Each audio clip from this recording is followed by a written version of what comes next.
Right now, as you watch this screen, your body might be operating on autopilot.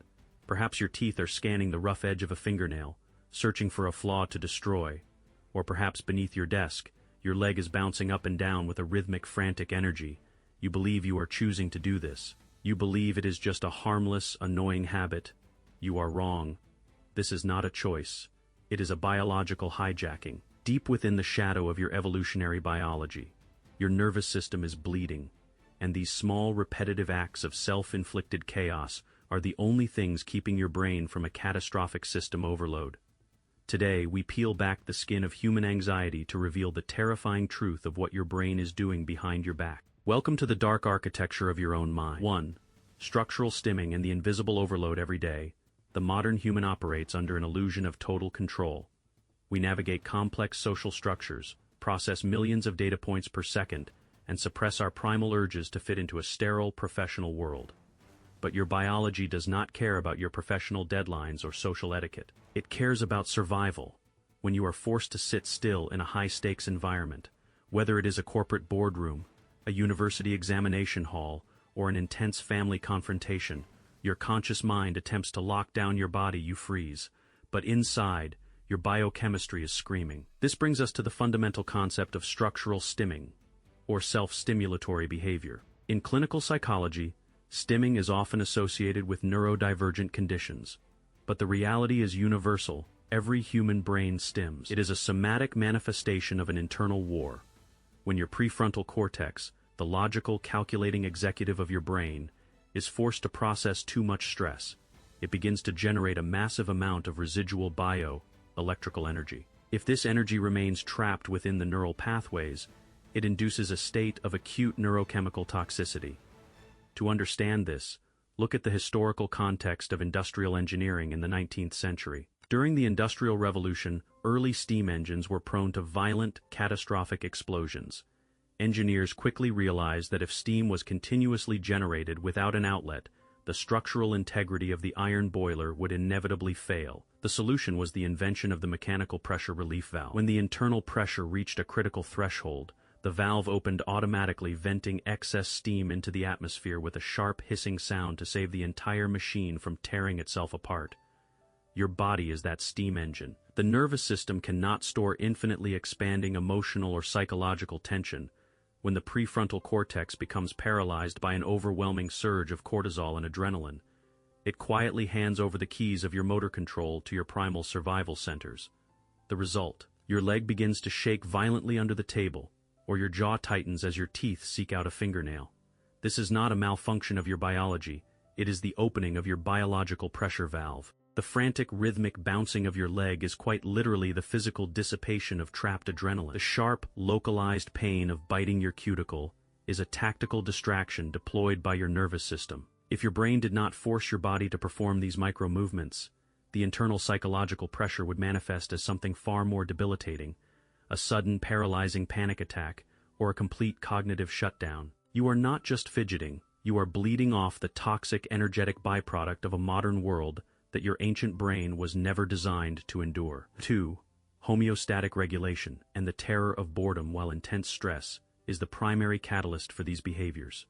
There exists a secondary, far darker trigger that reveals the absolute tyranny of the human brain, the state of under-arousal, more commonly known as profound boredom. To the conscious mind, boredom is merely an inconvenience.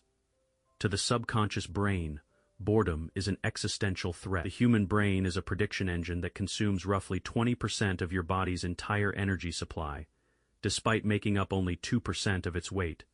It demands constant, predictable streams of sensory input to calibrate its internal reality. This baseline state of balance is known as homeostasis, the optimal neurochemical equilibrium, where you are neither too panicked to function nor too lethargic to survive. But when you are trapped in an environment devoid of meaningful stimuli, such as a monotonous lecture, a repetitive data entry task, or a long, silent drive, your brain enters a state of dangerous under-arousal. The flow of dopamine, the precious neurotransmitter responsible for focus, motivation, and reward, begins to dry up. As dopamine levels plummet, the brain experiences a sensation akin to suffocation. It begins to panic. It enters a state of sensory deprivation where it can no longer validate its own vigilance. To fight back against this creeping cognitive paralysis, the brain does something extraordinary. It forces the body to self-generate the missing stimulation.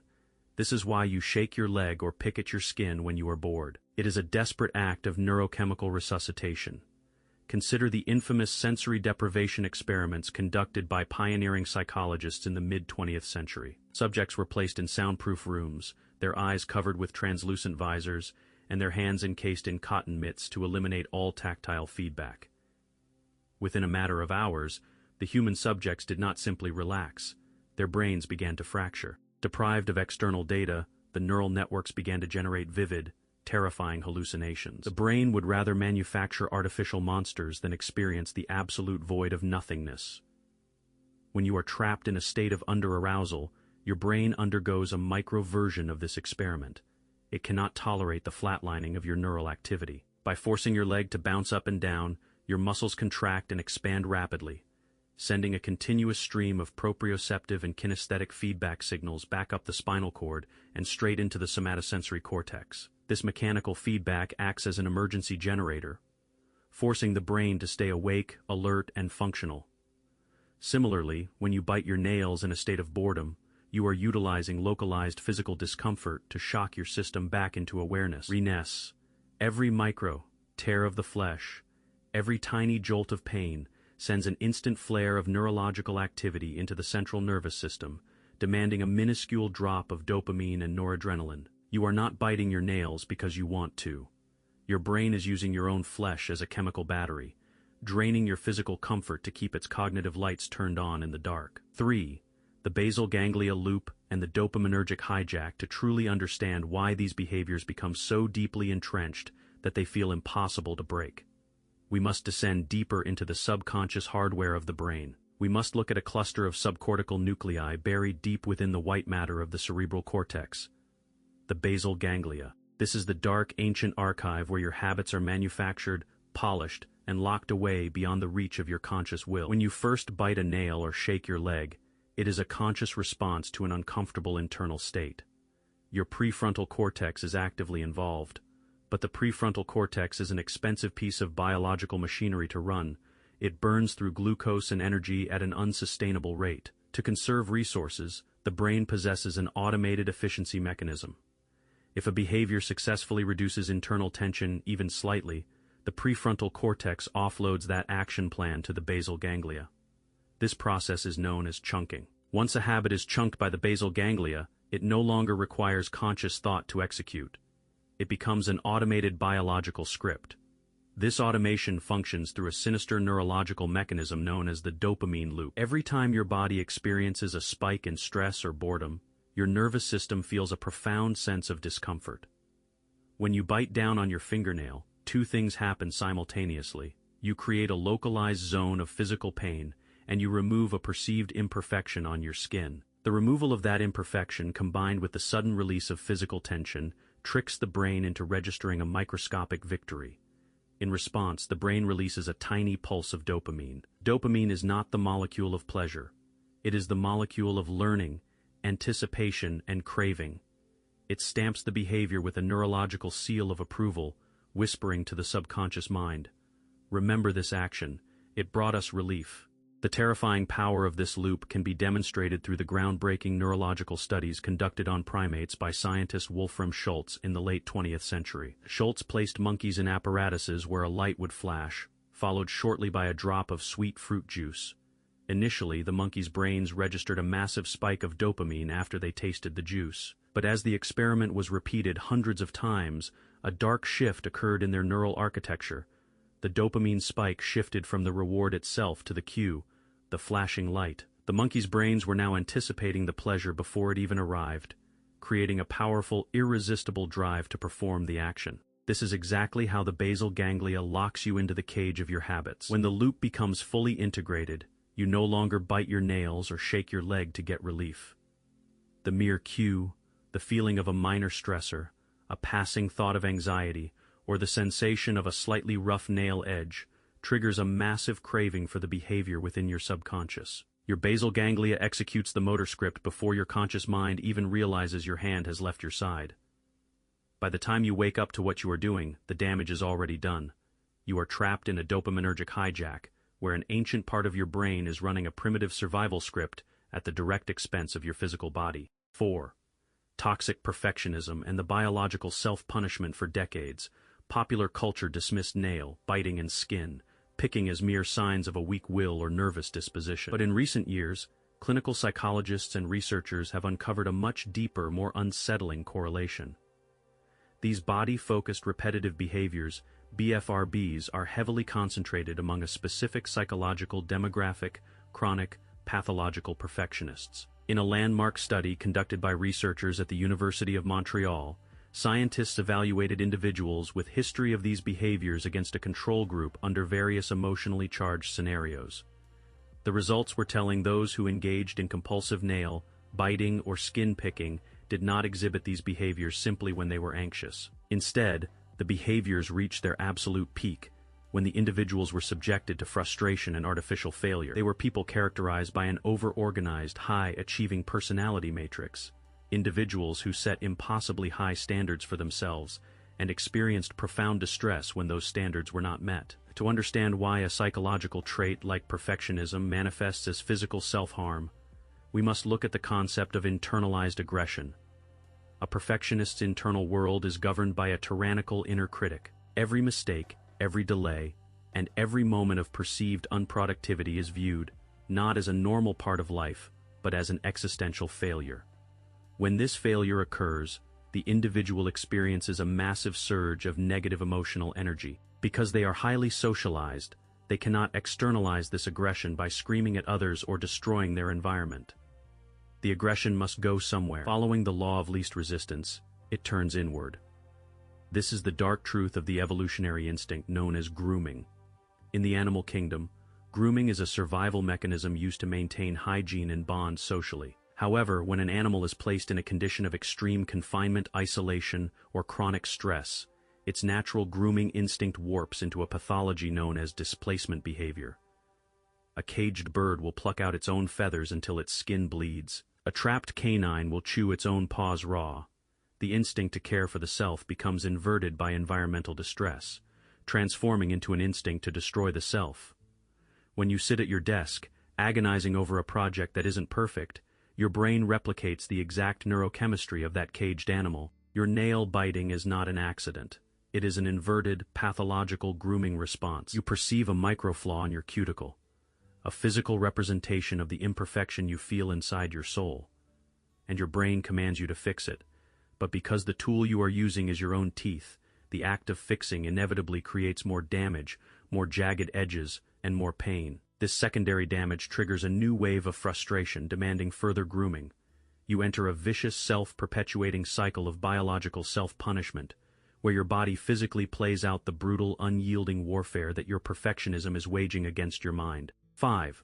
The collapse of the prefrontal cortex and executive exhaustion. To witness the final, ultimate secret of this neurobiological hijacking, we must look at what happens when the human mind is pushed to its absolute cognitive limit. We must examine the biological resource management of the prefrontal cortex, the thin layer of neurons sitting directly behind your forehead. This area is the crown jewel of human evolution, responsible for long-term planning, moral reasoning, emotional regulation, and most importantly, impulse control. The prefrontal cortex acts as a dam holding back an ocean of primitive impulses generated by the deeper, older parts of the brain. The amygdala screams for panic. The prefrontal cortex overrides it. The HGHN demands immediate dopamine gratification through random movements. The prefrontal cortex says no, sit still and focus. But this dam is not made of indestructible concrete. It runs on a highly volatile, strictly limited fuel supply, oxygen, and glucose. Every single micro-decision you make throughout the day, from choosing what to wear, resisting the urge to check your phone, to forcing yourself to type an email, burns a fraction of this fuel. This biological vulnerability is known in cognitive psychology as ego depletion or executive exhaustion. Consider the chilling implications of a famous sociological and legal study conducted by researchers examining the parole decisions of judges in high-stakes courtrooms. The data revealed a terrifying pattern. Prisoners were significantly more likely to be granted parole if their case was heard early in the morning or immediately after the judge took a break for a meal. As the hours ticked on and the judges' brains burned through their glucose reserves, Their prefrontal cortexes entered a state of profound exhaustion. They could no longer handle the complex cognitive load of assessing risk. To save energy, their brains defaulted to the easiest, most primitive option, denying parole and keeping the prisoner locked away. If highly trained, rational judges cannot maintain prefrontal control under executive exhaustion, what chance do you have at your desk? When you have been working for hours, your prefrontal cortex empty of glucose, the dam finally breaks. This is why your nail, biting, skin, picking, or leg shaking becomes exponentially worse at night, or at the end of a brutal workday.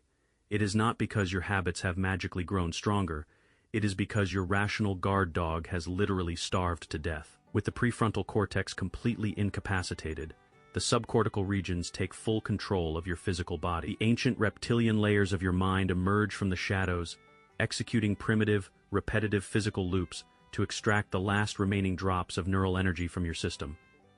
You become a biological passenger in a body driven by exhausted, desperate reflexes. Your broken nails and your constantly bouncing legs are not flaws in your character. They are the physical scars of a silent war that your brain is fighting every single second to keep you sane in an unnatural world. But now that the code of this hidden matrix has been cracked, you no longer have to remain a helpless victim to your own subconscious programming. The next time you feel your hand rising to your mouth, or your foot starting to drum against the floor, do not curse yourself. Stop, breathe. Recognize that your internal pressure valve has just opened. To reclaim absolute sovereignty over your nervous system, you must deploy the habit reversal protocol immediately. The moment the involuntary impulse hits your limbs, actively lock your body into an incompatible physical posture. If your hand moves to bite, interlock your fingers tightly, pressing your palms together with deliberate force for exactly 60 seconds.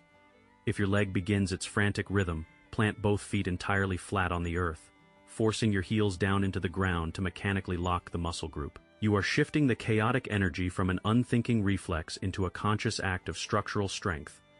You have spent years letting your subconscious mind write the script of your body. It is time to take back the pen. Look down at your hands right now. Look at your feet. What story are they telling you about your hidden mental state? Tell me your deepest, most uncontrollable habit in the comments below, and let's dissect the shadow psychology behind it together. Subscribe to stay awake inside the matrix of your own mind. Until next time.